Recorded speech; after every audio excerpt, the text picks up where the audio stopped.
Hi hello welcome to competitive cracker. എൻ്റെ പേര് അനുശ്രീ. ഇന്ന് നമ്മൾ വന്നിരിക്കുന്നത് ഇപ്പൊ ലേറ്റസ്റ്റ് കഴിഞ്ഞിട്ടുള്ള ASM അസിസ്റ്റന്റ് സെയിൽസ്മാന്റെ എക്സാമിന് വന്നിട്ടുള്ള പ്രധാനപ്പെട്ട ചോദ്യങ്ങളിലൂടെ ഒന്ന് പോകാനാണ്.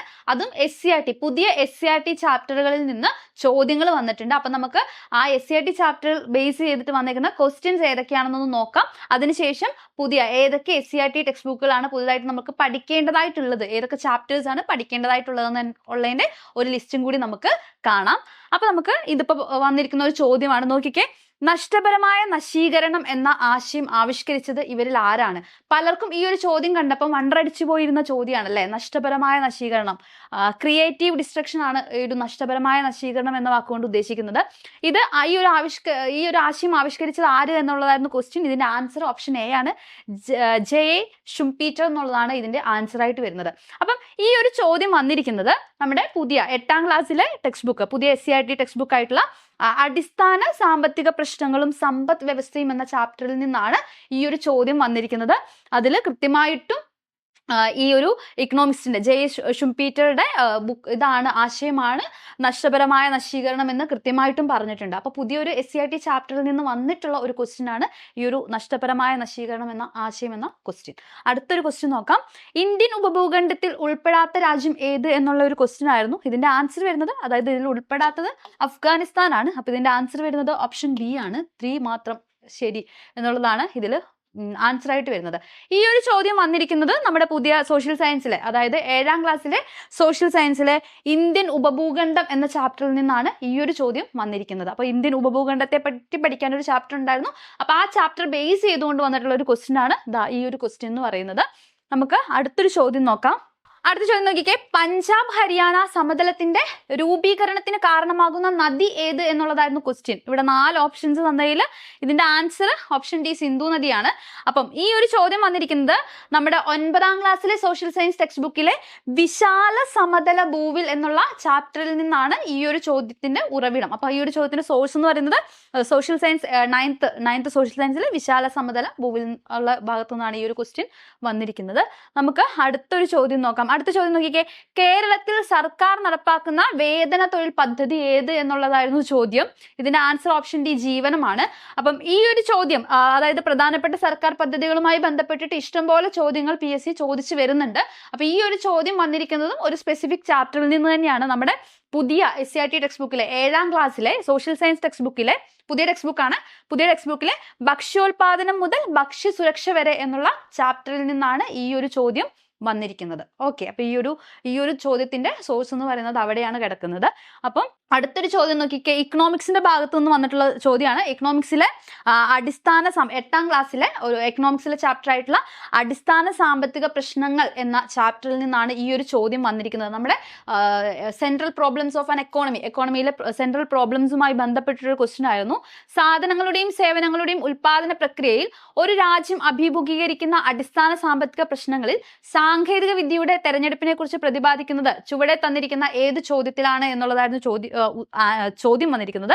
ഇതിന്റെ ആൻസർ ഓപ്ഷൻ B ആണ്. എങ്ങനെ ഉൽപ്പാദിപ്പിക്കണം എന്നുള്ളതാണ് ഇതിന്റെ ആൻസർ ആയിട്ട് വരുന്നത്. അപ്പൊ ഈ ചോദ്യത്തിന്റെ ഒരു സോഴ്സ് എന്ന് പറയുന്നത് നമ്മുടെ 8ാം ക്ലാസ് ടെക്സ്റ്റ് ബുക്കിലെ അടിസ്ഥാന സാമ്പത്തിക പ്രശ്നങ്ങൾ എന്ന ചാപ്റ്റർ ആണ്, പുതിയ ചാപ്റ്റർ ആണ്. അപ്പം ഇതാണ് ഇതിന്റെ സോഴ്സ് ആയിട്ട് വരുന്നത്. അപ്പൊ നമുക്ക് എന്ത് ചെയ്യാം, അടുത്തൊരു ചോദ്യം നോക്കാം. അടുത്ത ചോദ്യം നോക്കിക്കേ, ഇതെല്ലാം ഇപ്രാവശ്യം ASMന്റെ ക്വസ്റ്റ്യൻസിൽ വന്നത് ഏറ്റവും ലേറ്റസ്റ്റ് ആയിട്ടുള്ള എക്സാമിൽ ചോദിച്ചിരിക്കുന്നതാണ് ഈ ചോദ്യങ്ങൾ മുഴുവൻ. അടുത്തൊരു ചോദ്യം നോക്കിക്കേ, നമ്മുടെ സാമൂഹിക സുരക്ഷാ കോഡ് 2020 ബന്ധപ്പെട്ടിട്ടുള്ളതാണ്. താഴെ തന്നിരിക്കുന്നതിൽ സാമൂഹിക സുരക്ഷാ കോഡ് 2020 ഉൾപ്പെടാത്തത് ഏത് എന്നുള്ളതായിരുന്നു ചോദ്യം. ഇതിന്റെ ആൻസർ വരുന്നത് ഓപ്ഷൻ C സർക്കാർ ജീവനക്കാർ എന്നുള്ളതാണ് ഇതിന്റെ ആൻസർ ആയിട്ട് വരുന്നത്. ഈ ഒരു ചോദ്യത്തിന്റെ ഉറവിടം എന്ന് പറയുന്നത് 9ാം ക്ലാസ്സിലെ സോഷ്യൽ സയൻസിലെ 5ാമത്തെ ചാപ്റ്ററിൽ നിന്നാണ് ഈ ഒരു ചോദ്യം വന്നേക്കുന്നത്. ആ ചാപ്റ്ററിന്റെ പേര് ഇന്ത്യൻ സമ്പദ്ഘടന വിവിധ മേഖലകളിലൂടെ എന്നുള്ളതായിരുന്നു ചാപ്റ്ററിന്റെ പേര്. അപ്പൊ ആ ചാപ്റ്ററിൽ നിന്ന് വന്നിരിക്കുന്ന ഒരു ക്വസ്റ്റ്യൻ ആണ് ഈ ഒരു സോഷ്യൽ സെക്യൂരിറ്റി കോഡിൽ നിന്നുള്ള ക്വസ്റ്റ്യൻ. ഓക്കെ, അടുത്തത് സയൻസിലെ ഒരു ക്വസ്റ്റ്യൻ ആണ്. വൈറ്റമിൻ ഡിയുടെ അപര്യാപ്തത മൂലം ഉണ്ടാകുന്ന രോഗം. ഇത് റിപ്പീറ്റഡ് ക്വസ്റ്റ്യൻ ആണ്. ഇതും പഴയ SCRTയിലും ഇതിനെപ്പറ്റി പറയുന്നുണ്ട്. പുതിയ SCRT ആയിട്ടുള്ള ആഹാരത്തിലൂടെ ആരോഗ്യം SCRT, അതായത് 6ാം ക്ലാസ്സിലെ ആഹാരത്തിലൂടെ ആരോഗ്യം എന്നുള്ള ചാപ്റ്ററിലും ഈ ഒരു വൈറ്റമിൻ D ഡെഫിഷ്യൻസിയുമായി ബന്ധപ്പെട്ടിട്ടുള്ള കാര്യങ്ങൾ പറയുന്നുണ്ട്. ഓക്കെ, അപ്പൊ നമുക്ക് പ്രധാനമായിട്ടും പുതിയ SCERT ടെക്സ്റ്റ് ബുക്കുകളിൽ നിന്നും ചോദിച്ച ചോദ്യങ്ങളാണ് നമ്മൾ ഇവിടെ ഡിസ്കസ് ചെയ്തത് ഏറ്റവും ലേറ്റസ്റ്റ് ആയിട്ട് കഴിഞ്ഞ എക്സാമിൽ. അപ്പൊ നമുക്ക് പ്രധാനമായിട്ടും ഏതൊക്കെ പുതിയ SCERT ചാപ്റ്ററുകളാണ് പഠിക്കാനുള്ളതെന്ന് നമുക്ക് നോക്കാം. നമുക്ക് ആദ്യം ജോഗ്രഫിയിൽ നിന്ന് തുടങ്ങാം. സോഷ്യൽ സയൻസിലെ പാർട്ട് 1 ടെക്സ്റ്റ് ബുക്കാണ് നമ്മൾ ആദ്യം പറയാൻ വേണ്ടി പോകുന്നത്. പാർട്ട് 1 നമ്മുടെ 7ാം ക്ലാസ്സിൽ ചാപ്റ്റർ 6, 7ാം ക്ലാസ്സിലെ ചാപ്റ്റർ 6 ആയിട്ടുള്ള ഇന്ത്യൻ ഉപഭൂഖണ്ഡം നമുക്ക് പഠിക്കേണ്ടതായിട്ടുണ്ട്. സോഷ്യൽ സയൻസ് പാർട്ട് 1 ആണ് ഇന്ത്യൻ ഉപഭൂഖണ്ഡം. അപ്പം അത് ഇന്ത്യൻ ജോഗ്രഫിയുമായി ബന്ധപ്പെട്ടതാണ്. നമുക്ക് ASM അതിൽ നിന്ന് ക്വസ്റ്റ്യൻ വന്നിരുന്നു. അടുത്തത് 9ാം ക്ലാസ്സിൽ നമുക്ക് 3 ചാപ്റ്റേഴ്സ് ആണ് ഇന്ത്യൻ ജോഗ്രഫിയുമായി ബന്ധപ്പെട്ടിട്ട് സോഷ്യൽ സയൻസ് പാർട്ട് 1 പഠിക്കാനുള്ളത്. അത് ഏതൊക്കെയാ? Chapter 1, chapter 2 and chapter 3. 3 chapters ആണ് വന്നേക്കുന്നത്.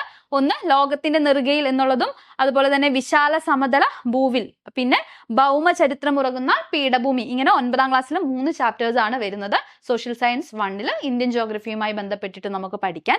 അങ്ങനെയാണെങ്കിൽ നമുക്ക് ഇന്ത്യൻ ജോഗ്രഫിയിൽ തന്നെ നമുക്ക് പാർട്ട് 2 അല്ലെ, സോഷ്യൽ സയൻസ് പാർട്ട് 2 നമുക്ക് ഇന്ത്യൻ ജോഗ്രഫിയുമായി ബന്ധപ്പെട്ടിട്ട് പഠിക്കാനുണ്ട്. ചാപ്റ്റർ അതും 9ാം ക്ലാസ്സിൽ തന്നെയാണ് രണ്ട് ചാപ്റ്റേഴ്സ് വരുന്നത്, ചാപ്റ്റർ 7ഉം ചാപ്റ്റർ 8ഉം. അപ്പൊ സോഷ്യൽ സയൻസ് പാർട്ട് 2 ഇന്ത്യൻ ജോഗ്രഫിനെ പറ്റി പഠിക്കാനുള്ളത് ചാപ്റ്റർ 7ഉം ചാപ്റ്റർ 8ഉം. ചാപ്റ്റർ 7ന്റെ പേര് മണലാരണ്യങ്ങളിലൂടെ എന്നുള്ളതും ചാപ്റ്റർ 8ന്റെ പേര് തീരങ്ങളിലൂടെ എന്നുള്ളതാണ്. അപ്പൊ ഈ ഇത്രയും 9ാം ക്ലാസ്സിൽ ഇത്രയും ചാപ്റ്റേഴ്സ് എന്ത് ചെയ്യേണ്ടതായിട്ടുണ്ട്? ഇത്രയും ചാപ്റ്റേഴ്സ് നമുക്ക് ഇന്ത്യൻ ജോഗ്രഫിയുമായി ബന്ധപ്പെട്ടിട്ട് നിങ്ങൾക്ക് റെഫർ ചെയ്യാവുന്നതാണ്. ക്വസ്റ്റ്യൻസ് അവിടെ നിന്ന് ഇനിയും വരാനുള്ള സാധ്യത കൂടുതലാണ്. അതുപോലെ തന്നെ കേരള ജോഗ്രഫിയുമായി ബന്ധപ്പെട്ടിട്ട് 5ാം ക്ലാസ്സിലെ ചാപ്റ്റർ 8 ആയിട്ടുള്ള നാടറിയാം, അത് കേരള ജോഗ്രഫിയുമായി ബന്ധപ്പെട്ടിട്ട് നിങ്ങൾക്ക് റെഫർ ചെയ്യാവുന്നതാണ്. അടുത്ത് നമ്മൾ നോക്കാൻ വേണ്ടി പോകുന്നത് വേൾഡ് ജോഗ്രഫിയാണ്. ഇപ്പൊ ഇന്ത്യൻ ജോഗ്രഫി പറഞ്ഞു, കേരള ജോഗ്രഫി പറഞ്ഞു, അതുപോലെ തന്നെ ഇമ്പോർട്ടന്റ് ആയിട്ടുള്ള ജോഗ്രഫിയാണ് നമ്മുടെ ഫിസിക്കൽ ജോഗ്രഫി എന്ന് പറയുന്നത്. ഫിസിക്കൽ ജോഗ്രഫിയുമായി ബന്ധപ്പെട്ടിട്ട് 5ാം ക്ലാസ്സിലെ 3 ചാപ്റ്റേഴ്സ് പഠിക്കാനുണ്ട്. വരയ്ക്കാം, വായിക്കാം, നമ്മുടെ ഭൂമി, ഗതാഗത ആശയവിനിമയ സംവിധാനങ്ങൾ എന്ന് തുടങ്ങി 3 ചാപ്റ്റേഴ്സ് ആണ്. അതുപോലെ തന്നെ 5ാം ക്ലാസ്സിൽ തന്നെ ചാപ്റ്റർ 10 വിണ്ണിലെ വിസ്മയങ്ങളും മണ്ണിലെ വിശേഷങ്ങളും, ഇതും നമുക്ക് പഠിക്കാനുള്ളതാണ്. ഇതില് വരയ്ക്കാം, വായിക്കാം എന്നുള്ളതും നമ്മുടെ ഭൂമി എന്നുള്ളതും സോഷ്യൽ സയൻസ് പാർട്ട് 1 കിടക്കുന്നത്. അതായത് സോഷ്യൽ സയൻസ് പാർട്ട് 1, 5ാം ക്ലാസ്സിലെ സോഷ്യൽ സയൻസ് പാർട്ട് 1 ചാപ്റ്റർ 5 നമ്മുടെ വരയ്ക്കാം, വായിക്കാം എന്നുള്ള പാഠഭാഗം കിടക്കുന്നത്. അതുപോലെ തന്നെ 5ാം ക്ലാസ്സിലെ സോഷ്യൽ സയൻസ് പാർട്ട് 2 നമുക്ക് ചാപ്റ്റർ 7ഉം ചാപ്റ്റർ 10ഉം പഠിക്കാനുണ്ട്. ഗതാഗത ആശയവിനിമയ സംവിധാനങ്ങളും, അതുപോലെ തന്നെ വിണ്ണിലെ വിസ്മയങ്ങളും മണ്ണിലെ വിശേഷങ്ങളും. ഇതുപോലെ തന്നെ 7ാം ക്ലാസ്സിലെ ഒരു ചാപ്റ്റർ ഉണ്ട്. 7ാം ക്ലാസ്സിലെ ചാപ്റ്ററാണ് ചാപ്റ്റർ 9 ആയിട്ടുള്ള ഭൂമിയെ അറിയാൻ ഭൂപടങ്ങളും ആധുനിക സങ്കേതങ്ങളും എന്ന് പറഞ്ഞ ചാപ്റ്റർ. അപ്പൊ ഇത്രയും ചാപ്റ്റേഴ്സ് ആണ് വേൾഡ് ജോഗ്രഫിയുമായി ബന്ധപ്പെട്ട് അല്ലെങ്കിൽ ഫിസിക്കൽ ജോഗ്രഫിയുമായി ബന്ധപ്പെട്ടിട്ട് നമുക്ക് നോക്കി വെക്കാനുള്ള പുതിയ SCERT ചാപ്റ്ററുകൾ എന്ന് പറയുന്നത്. അപ്പൊ നമുക്ക് ഇക്കണോമിക്സിലേക്ക് പോവാം. ഇക്കണോമിക്സിന്റെ ഭാഗത്തിലേക്ക് വരികയാണെങ്കിൽ 5ാം ക്ലാസ്സിൽ നമുക്ക് ചാപ്റ്റർ 3, ഇതും സോഷ്യൽ സയൻസ് പാർട്ട് 1 കിടക്കുന്നത്. 5ാം ക്ലാസ്സിലെ ചാപ്റ്റർ 3 തൊഴിൽ വൈവിധ്യങ്ങൾ എന്ന ചാപ്റ്റർ. അതുപോലെ തന്നെ 7ാം ക്ലാസ്സിലെ ചാപ്റ്റർ 7 ഭക്ഷ്യോൽപാദനം മുതൽ ഭക്ഷ്യസുരക്ഷ വരെ എന്നുള്ള ചാപ്റ്റർ ഇമ്പോർട്ടന്റ് ആണ്. ഇത് 7ാം ക്ലാസ്സിലെ ഈ ഒരു ചാപ്റ്റർ 7 നിന്നും ഇപ്രാവശ്യം ക്വസ്റ്റ്യൻസ് വന്നിരുന്നു.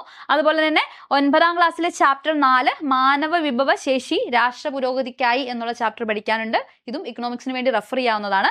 അതുപോലെ തന്നെ 9ാം ക്ലാസ്സിലെ ചാപ്റ്റർ 5 ഇന്ത്യയിലെ ജനസംഖ്യ പ്രവണതകൾ എന്നുള്ള ചാപ്റ്ററും നമുക്ക് SCERT ഇക്കണോമിക്സിന്റെ ഭാഗത്ത് നമുക്ക് എന്താണ് പുതിയ SCERT ചാപ്റ്ററുകൾ റെഫർ ചെയ്യാവുന്നതാണ്.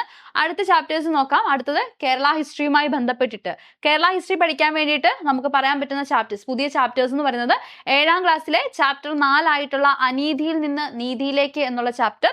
അതുപോലെ തന്നെ 7ാം ക്ലാസ്സിലെ ചാപ്റ്റർ 12 ചരിത്രത്തിന്റെ ആധാരശിലകൾ എന്ന ചാപ്റ്ററാണ് നമുക്ക് കേരള ഹിസ്റ്ററിക്ക് റെഫർ ചെയ്യാൻ വേണ്ടി പറ്റുന്നത്. അപ്പൊ നമ്മൾ കേരള ഹിസ്റ്ററിക്ക് വേണ്ടി പഠിക്കേണ്ട ചാപ്റ്റേഴ്സ് ആണ് പറഞ്ഞത്. ഇനി ഇതുപോലെ തന്നെ നമുക്ക് വേൾഡ് ഹിസ്റ്ററി പഠിക്കാനുണ്ട് അല്ലെ. വേൾഡ് ഹിസ്റ്ററിക്ക് വേണ്ടി നമുക്ക് റെഫർ ചെയ്യാൻ വേണ്ടി പറ്റുന്നത് 7ാം ക്ലാസ്സിലെ ചാപ്റ്റർ 11 ആയിട്ടുള്ള വിവേചനത്തിനെതിരെ എന്ന ചാപ്റ്റർ നമുക്ക് റെഫർ ചെയ്യാവുന്നതാണ്. ഇതുപോലെ തന്നെ നമ്മൾ എക്കണോമിക്സിന്റെ കാര്യം നേരത്തെ പറഞ്ഞിരുന്നു. എക്കണോമിക്സിൽ 1-2 ചാപ്റ്റേഴ്സും കൂടി നമുക്ക് റെഫർ ചെയ്യാനുണ്ട്. 5ാം ക്ലാസ്സിലെ ചാപ്റ്റർ 9 ഇത് നമുക്ക് സോഷ്യൽ സയൻസ് സെക്കൻഡ് പാർട്ടിലാണ് വരുന്നത്. 5ാം ക്ലാസ്സിലെ ചാപ്റ്റർ 9 തുല്യതയിലേക്ക് എന്നുള്ള ചാപ്റ്റർ. അതുപോലെ തന്നെ 7ാം ക്ലാസ്സിലെ ചാപ്റ്റർ 10 ബജറ്റ് വികസനത്തിന്റെ നേർരേഖ എന്ന ചാപ്റ്റർ. ഇതൊക്കെ സോഷ്യൽ സയൻസ് പാർട്ട് 2 വരുന്നത്.